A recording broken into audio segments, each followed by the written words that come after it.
Olá, sejam bem-vindos a mais um vídeo aqui no meu canal e hoje eu vim ser novamente, talvez um pouco polêmica, livros que são famosos, mas eu não entendo muito por que eles são famosos. Clickbait à parte, vou dizer pra vocês, livros que são famosinhos, normalmente no BookTok, e que eu não vou muito com a cara, não gostei muito da leitura, minha experiência não foi aquelas coisas, não foi mil maravilhas, mas a gente vai estar descobrindo aqui no vídeo. Mano, eu fiz uma lista porque eu tava olhando no Scooby, só que eu vou de cima pra baixo. Porque eu acho que os livros que mais ficam, tipo... "Ah!" Antes de tudo, eu queria falar que sim, são livros que eu não curti, são livros que eu não tive uma das melhores experiências, assim. Mas eu não tô julgando ninguém que goste desse livro, tá? O nome deste vídeo, ele é um grande, vamos dizer aqui, um clickbait, assim. Espero que vocês não fiquem com raiva de mim pra chamar a atenção das pessoas. Mas eu entendo sim.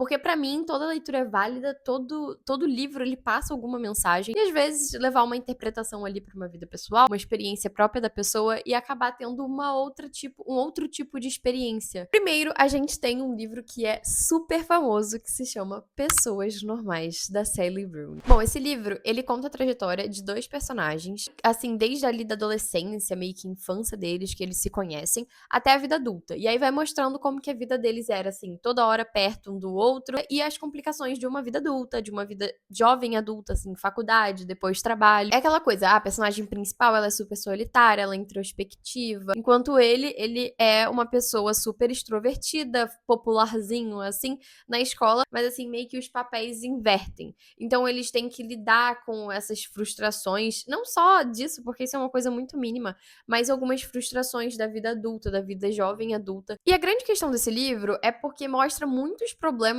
assim, da relação dos dois. Eu vou, inclusive, pegar ele na minha estante. Gostaram da minha roupa linda, né? Trabalhar em casa é assim.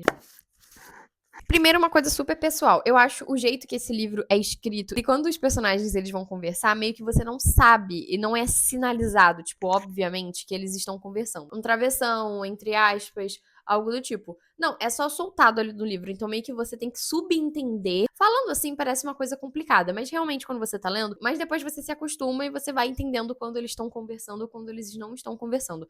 Meu grande problema não é esse. A minha questão é que eu achei tudo muito besta. As pessoas superestimam muito esse livro, pelo menos pra panfletar na internet, as pessoas acabam superestimando essa história, mas eu acabei indo com muito e recebi pouco. Tá entendendo? Problemas que facilmente são resolvidos com uma conversa entre eles. E o livro é uma grande falta de comunicação. Talvez esse seja a mensagem do livro, talvez, mas isso me dá muita raiva. O grande problema do casal é uma falta de comunicação, porque é uma coisa tão simples de ser resolvida. A gente sabe que na vida real, falta de comunicação é realmente um grande problema. E a vida imita a arte.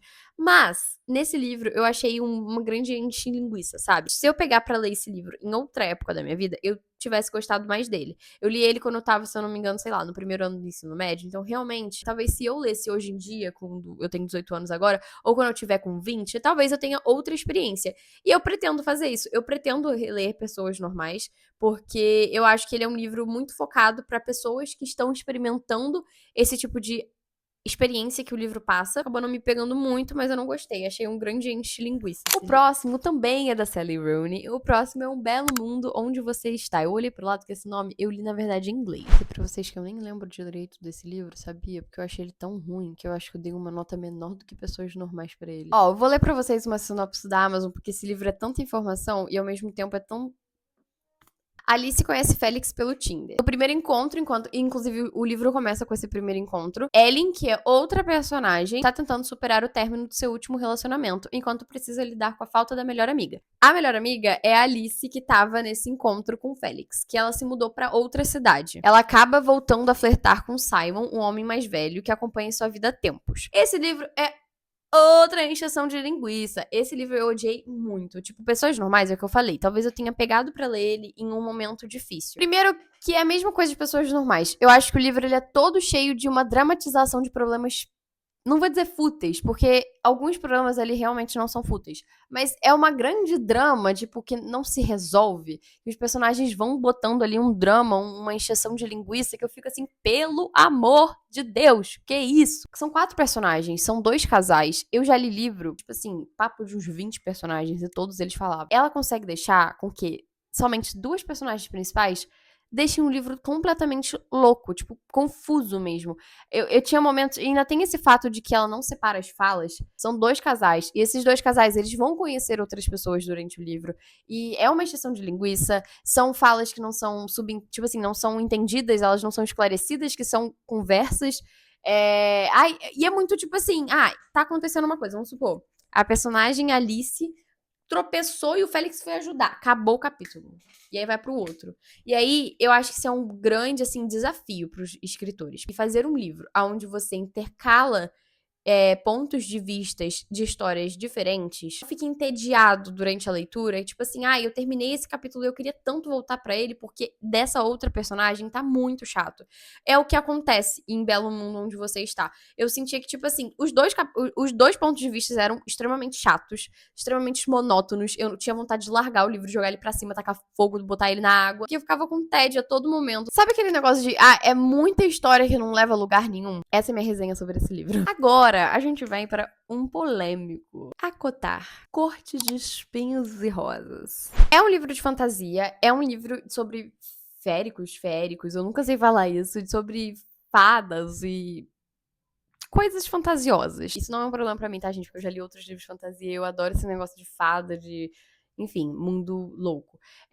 A gente tem uma personagem que ela é uma humana, mas ela acabou fazendo um ato lá de rebeldia, que ela foi arrancada do mundo dela, do mundo humano. E ele meio que arranca ela por causa desse ato de rebeldia e leva ela pra viver no mundo férico de fadas. Que é, tipo, cheio de segredos, cheio de guerras. Enfim, é um livro de fantasia normal. Essa parte da história realmente é um livro de fantasia normal. Eu não vou entrar muito na parte dessa fantasia, dessa coisa de guerra, enfim, porque é um livro. É uma coisa que acontece em todo tipo de livro. E eu acho que a escrita da Sarah J. Maas dá a parte fantasiosa mesmo, a construção dos mundos, a narração de batalha. Isso porque eu não gosto muito de ler livro que tenha muita batalha, mas eu lembro que quando eu li a Kotar, eu tinha gostado bastante dos momentos de batalha, que eram momentos que realmente eu ficava bem curiosa pra saber. Mas me irrita, os personagens desse livro, eles me irritam. A personagem humana, ela me irrita, ela me irrita. Eu não tenho muito o que falar, ela me irrita. O outro lá, Temlin, não sei como fala o nome dele. Eu sou super, hiper, mega fã da Disney. Eu amo Bela e a Fera. E esse livro, se eu não me engano, ele é meio que inspirado, assim, numa Bela e a Fera. O povo ama criticar a Bela e a Fera, falando que é síndrome de não sei o que ela se apaixona pelo seu sequestrador. Mas vamos, convenhamos, é um filme de princesa. De mil não sei quanto. A gente não vai entrar nesse tópico porque eu amo Bela e a Fera. Quando vem a Cotar, pode? Pode esse livro? Quantos ficam falando de Bela e a Fera? Pode falar. Mas aí vem falar de Acotar? Não pode? Não tô entendendo. Não gosto de Acotar, porque ela me irrita, ele me irrita, e ele fez atrocidades, e tipo assim, o povo, dane-se que ele é tão lindo, sabe? Isso me irrita. A única coisa, talvez, que eu gosto nesse livro seja a construção do mundo, a narração dos detalhes. Sim, porque eu gosto. Inclusive, eu posso falar com uma certa propriedade, porque eu li tanto o primeiro, eu li o segundo livro, porque me mandaram pra minha casa, de sacanagem, pra eu ler ele, que é gigante, né? Eu continuei não gostando da saga. Aquela coisa, gente, minha prima, o tema de 15 anos dela foi Acotar. A festa de 15 anos. Então, assim, quem sou eu para julgar?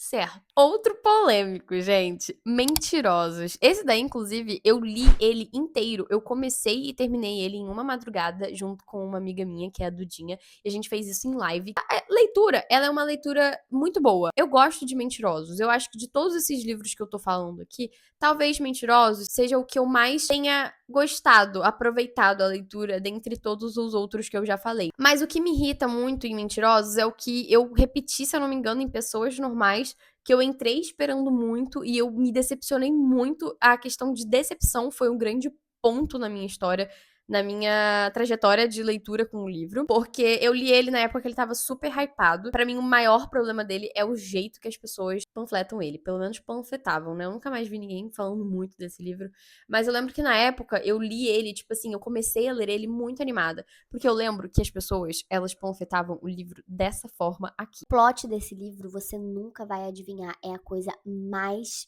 absurda do universo. É a coisa mais chocante do mundo. Você nunca vai descobrir o que aconteceu.